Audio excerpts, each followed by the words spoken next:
Okay. Hello, dear friends. Good evening. Such a beautiful, beautiful evening. So this is a little bit moody Sunday afternoon and a little bit covered. From time to time, there was some sunshine coming out, but mostly it was a little bit covered, gloomy, and just very, very bright. And also, tomorrow it's the time to go back to work. So you usually do not have the best spirit on a Sunday evening, right? So I was tired of staying at home. I feel suffocated to stay at home the whole day, every day. I was like a little dog, or a big dog, or an old dog. Every day need to go out a little bit, even if just go out to do some, to buy some vegetables or something. I need to go out. So I asked my family, where should I go? Cupertino, San Jose, Morgan Hill, and Milpitas, Fremont. And then I was thinking, maybe I can go to Mission San Jose. I have been there long time ago. And I was thinking, going to the same place must be quite less interesting, less curious than going to a new place.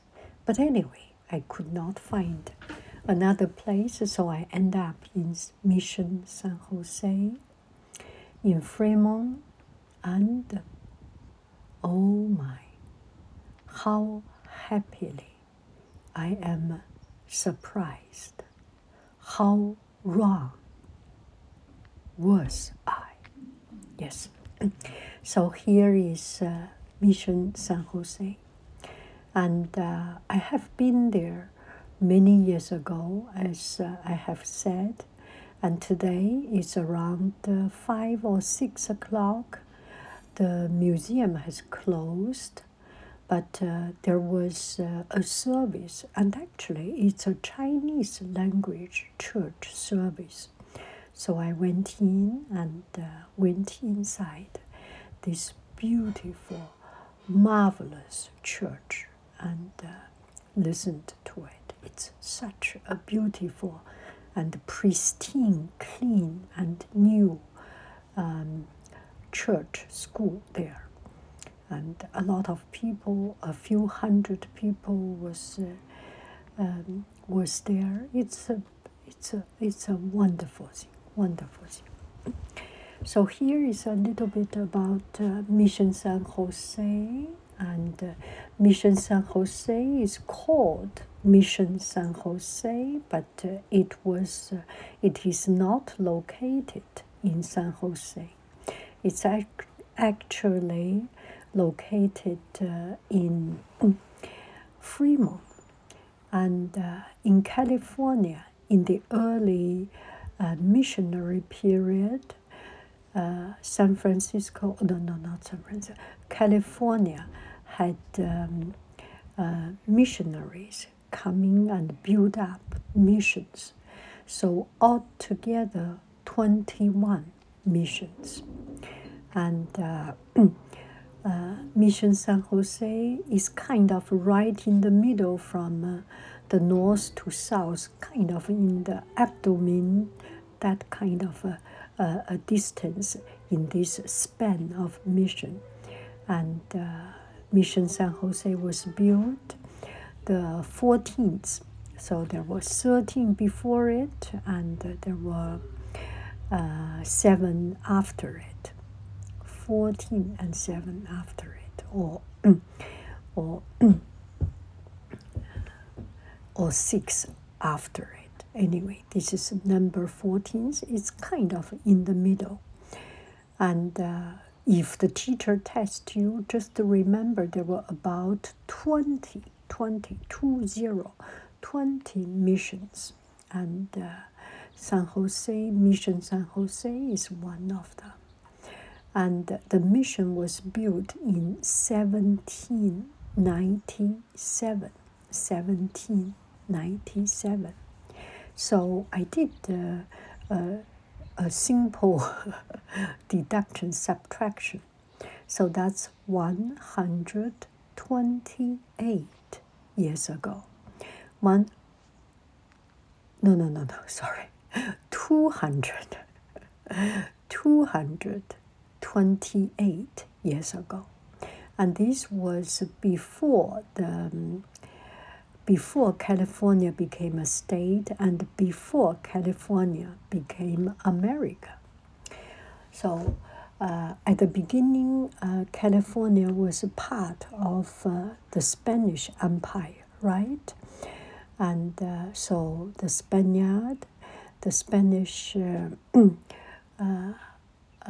Spanish kings has sent missionary coming to California, and that was the starting. And this mission, as I remember, and as I remember from the last exhibition, was actually the goal was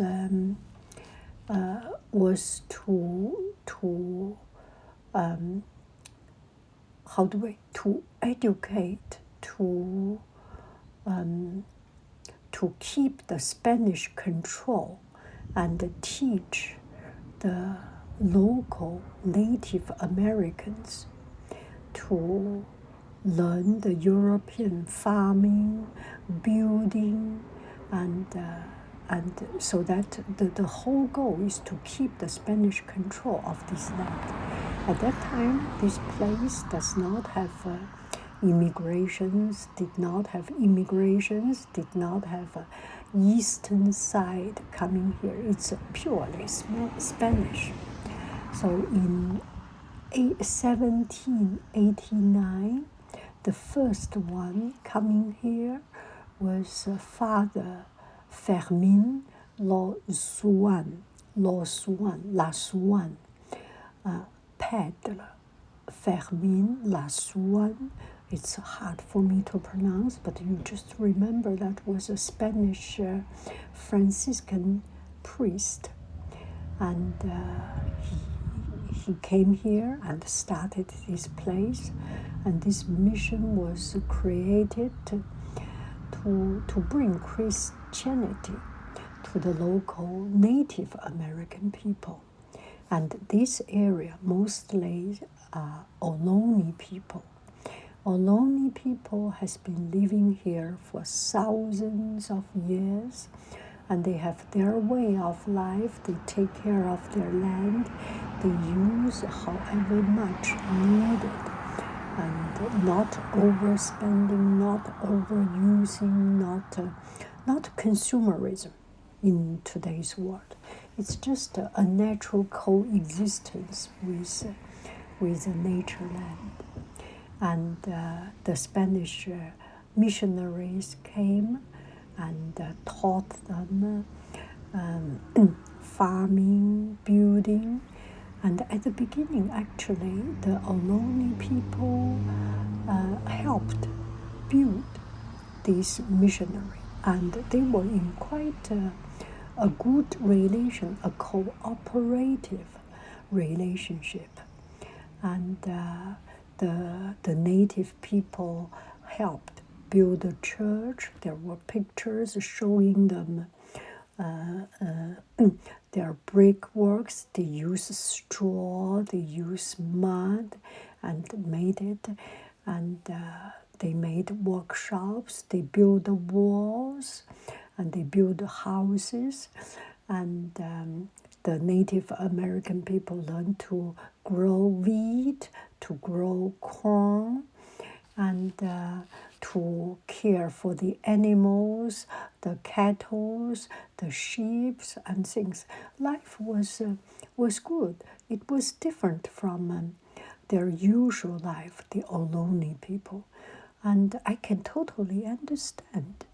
they used to live in such a freedom, in such a cohesive with nature, and suddenly get into under a certain control, a certain rule.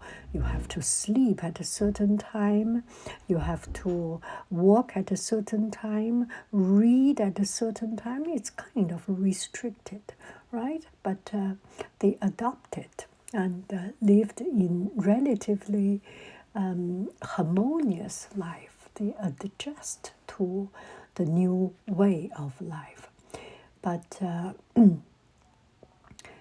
with the disease brought by the Spanish, because the local people have never been experienced so much different disease, and they may have disease, but they were not immune to.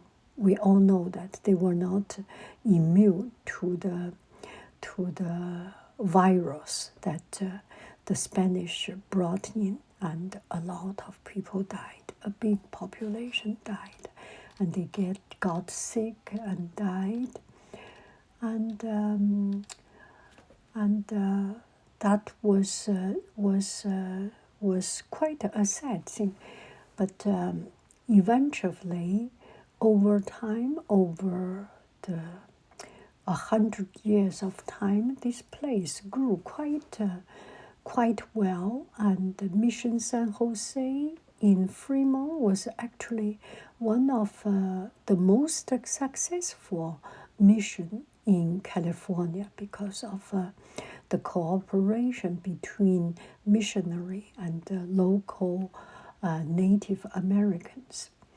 And in 1830, about 40 years since it was started, there were about 1,800 Native Americans living there. Well, they lived happily, but just at this time, things changed.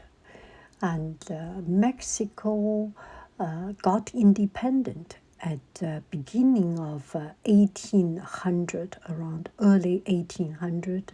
Mexico fight with Spain, and they got independent, and it's become an independent republic instead of a colony, instead of under the control of Spanish kingdom. And so this mission was no longer under the control or under the governance of Spanish government, and the Mexican government start to distribute the land, kind of sell the land and give land grant to the people. So this place became quite deteriorated, and especially in 1868, there was a huge earthquake, and the mission got almost completely destroyed. Only walls left.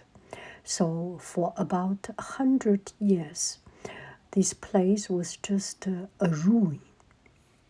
And in 1968 or 1970s, that is about 50 years ago. 1960s, I was already born. I'm around 10 years old, 8 years old.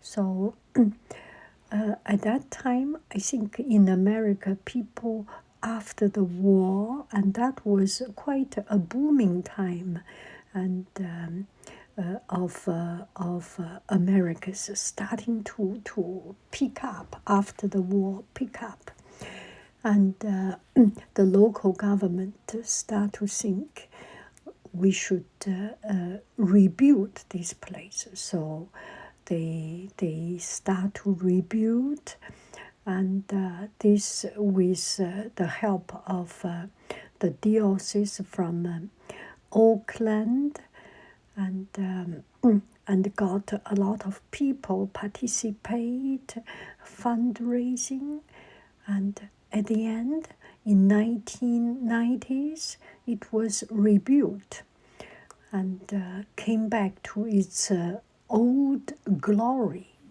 So this place is almost completely rebuilt, but it was rebuilt not in the new rebuilt style, new building style. It kept as much as possible as when it was old. They rebuilt it according to the old drawing and old design.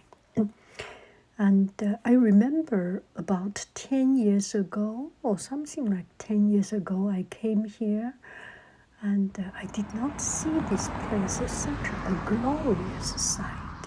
I think recently, especially in 2020, 2021, 22, 23, 24, around this couple of years, most recently, they really make it completely look so well designed, so well maintained, and it's just amazing to see it. Yeah.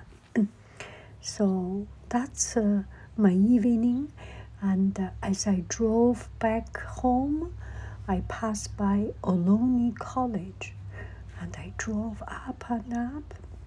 There was a trail going to the Mission Peak, I think, going to a hike to the mountain, a very good view, and I am not on the top of the mountain. I went to Ohlone College and see the view. It's a fantastic, so beautiful. Yeah, it ends up so well. Sometimes you feel, oh, I have no place to go, I'm not going, I cannot find something new and different. You know, as long as you get out of your house, out of your enclosed room, there is always something new you can see to surprise you. I am so very happy and so very proud of myself today. And I discovered there is one art gallery, Ohlone College, and some local parks. So I am going another time. Wait me for another video sometime later or long time later. Bye bye, 夫人子. I love you. I really do. Do. Goodbye.